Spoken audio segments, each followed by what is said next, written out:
Bismillahirrahmanirrahim. Assalamualaikum warahmatullahi wabarakatuh. Saya Afifah Himna Zain, mahasiswi semester 7 Pendidikan Agama Islam. Pada hari ini saya ingin menjelaskan makalah dari mata kuliah bimbingan konseling yang berjudul Hakikat Manusia, Hakikat Penciptaan Manusia dan Problematikanya menurut Al-Quran. Jadi yang kita cari dan yang kita bahas pada kali ini adalah apa saja tujuan manusia untuk mempelajari Al-Quran dan juga apa saja problematika manusia dalam kehidupannya dan apa solusi dari Al-Quran untuk manusia dalam mengatasi problematikanya. Dan tujuan manusia diciptakan ke muka bumi ini bukan untuk sebagai kesia-siaan, dan manusia juga diciptakan sebagai makhluk yang sempurna. Lalu telah dijelaskan dalam surat Ad-Dzariyat bahwa Allah menciptakan manusia dan jin untuk beribadah kepadanya, dan juga diciptakannya manusia tidak lain untuk menjadi khalifah di muka bumi ini. Nah, tujuan manusia mempelajari Al-Quran karena memang saat manusia lahir ke dunia tanpa mengetahui sesuatu apapun, jadi orang-orang di sekitarnya, orang tuanya, gurunya yang menuntun mereka ke jalan yang benar.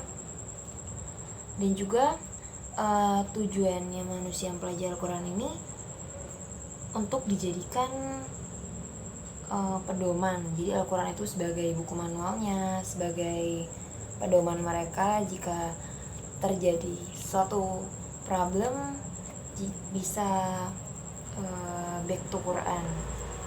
Dan Rasulullah SAW memotivasi kita untuk mempelajari Al-Quran, karena sebaik-baiknya kalian adalah yang mempelajari Al-Quran dan mengajarkannya. Dan juga beliau juga bersabda, barang siapa yang mengajarkan satu ayat dari kitab Allah, maka baginya pahala selama ayat tersebut masih dibaca. Nah, lalu kita lanjut ke problematika manusia dalam kehidupannya. Dan berikut adalah ragam problematika manusia dalam kehidupan. Yang pertama adalah senda gurau dan main-main, atau bisa kita sebut sebagai bercanda. Kebanyakan manusia itu tidak menyadari bahwa kehidupannya di dunia itu adalah sementara dan hanya sebentar dibandingkan kehidupannya di akhirat.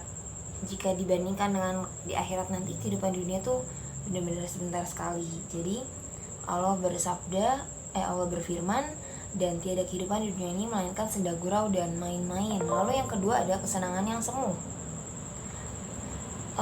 Manusia tidak sedikit yang merasa bahwa harta dunia adalah segalanya. Padahal harta dunia itu memang tidak kita bawa mati, cuman harta di dunia ini bisa kita pergunakan agar kehidupan setelah kematian ini akan menjadi kehidupan yang nikmat untuk kita, dengan cara harta-harta tersebut, uang yang kita punya atau harta benda lain yang kita punya, menjadi sarana kita untuk lebih dekat kepada Allah Subhanahu wa taala, untuk meningkatkan iman dan ketakwaan kepada Allah Subhanahu wa taala. Lalu yang selanjutnya adalah menjaga hawa nafsu. Jadi hawa nafsu ini memang sangatlah pelik untuk dibahas, karena jika kita tidak dapat menundukkan nafsu kita, maka kita sendiri yang akan dituntun oleh nafsu kita sendiri.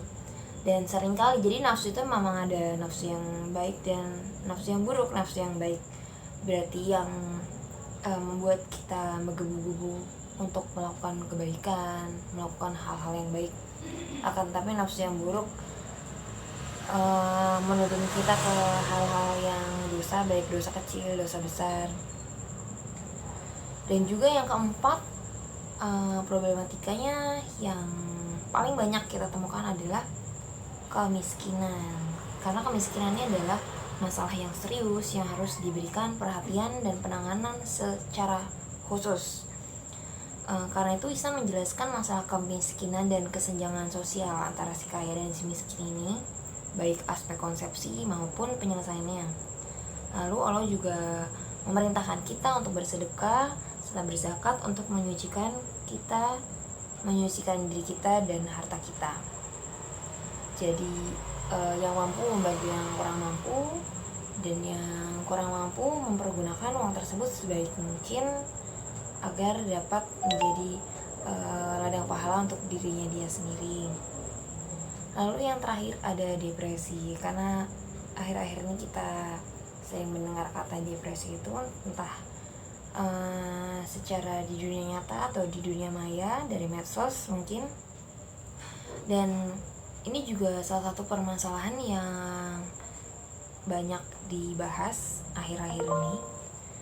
Jadi ketika problem tersebut yaitu depresi itu datang, jadi yang bisa kita lakukan adalah beraktivitas seperti biasanya, beraktivitas sesuai petunjuk Allah Subhanahu wa Ta'ala, dan selalu berusaha untuk semangat untuk menikmati setiap prosesnya dalam kita menjalankan aktivitas kita tiap harinya. Dan juga harus yakin dan banyak berdoa jika Allah selalu melihat usaha hambanya dan Allah menolong kita. Dan kesimpulannya pada makalah kali ini adalah berbagai macam problematika dari kemiskinan, depresi, senda gurau, bercanda, atau berfoya-foya itu adalah hal-hal yang menjadi problem yang sangat khusus untuk manusia. Jadi Allah Subhanahu wa Ta'ala telah mengingatkan kita dalam Quran untuk selalu mengingatnya, untuk kita selalu sesama manusia saling mengingatkan dalam kebaikannya, dan untuk selalu ingat bahwa diciptakannya kita memang tak lain untuk beribadah kepada Allah Subhanahu wa Ta'ala. Saya selaku penulis memohon kritik dan saran ke depannya agar dapat menjadi makalah yang lebih baik lagi, dapat disusun makalah yang lebih baik lagi. Dan jika ada kata-kata yang benar itu datangnya dari Allah, dan jika ada kata-kata yang salah itu datangnya dari sang penulis sendiri. Terima kasih banyak untuk perhatiannya, semoga bermanfaat untuk kita semua. Wabillahi taufiq wal hidayah. Wassalamualaikum warahmatullahi wabarakatuh.